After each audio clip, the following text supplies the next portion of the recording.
ಇದು ಇತ್ತೀಚೆಗೆ ಕೇರಳದಲ್ಲಿ ಹೊಸ ಇತಿಹಾಸ ಬರೆದ ಹಸುವೊಂದರ ಕತೆ. ಒಂದೇ ಪ್ರಸವದಲ್ಲಿ 5 ಕರುಗಳಿಗೆ ಜನ್ಮ ನೀಡಿದ್ದು ಆ ಹಸುವಿನ ಸಾಧನೆ.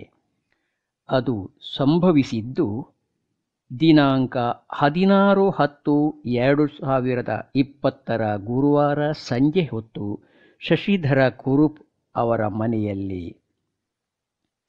ಒಂದರ ಬೆನ್ನಿಗೆ ಒಂದರಂತೆ ಒಂದೇ ಹೆರಿಗೆಯಲ್ಲಿ 4 ಹೆಣ್ಣು ಹಾಗೂ 1 ಗಂಡು ಕರು.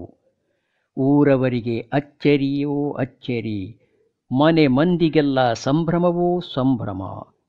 ಮನೆ ಮಗಳಿಗೂ ಆಟವಾಡಲು 5 ಒಡನಾಡಿಗಳು ಒಟ್ಟಿಗೆ ಸಿಕ್ಕ ಖುಷಿ.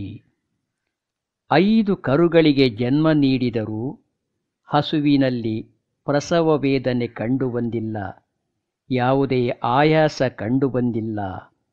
ಆದರೆ 5 ಕರುಗಳಿಗೆ ಹಾಲೂಡಲು 4 ಮೊಲೆಗಳು ಇರುವುದಲ್ಲ ಎಂಬ ಆತಂಕ ಮನೆಯವರಲ್ಲಿ ಕಂಡುಬಂದಿದೆ. ಶಂಕರ ಕುರುಪ್ ಅವರಿಗೆ ಸರಕಾರದಿಂದಲೂ ಪಶುಸಂಗೋಪನಾ ಇಲಾಖೆಯಿಂದಲೂ ನೆರವಿನ ಮಹಾಪೂರವೇ ಹರಿದು ಬಂದಿದೆ.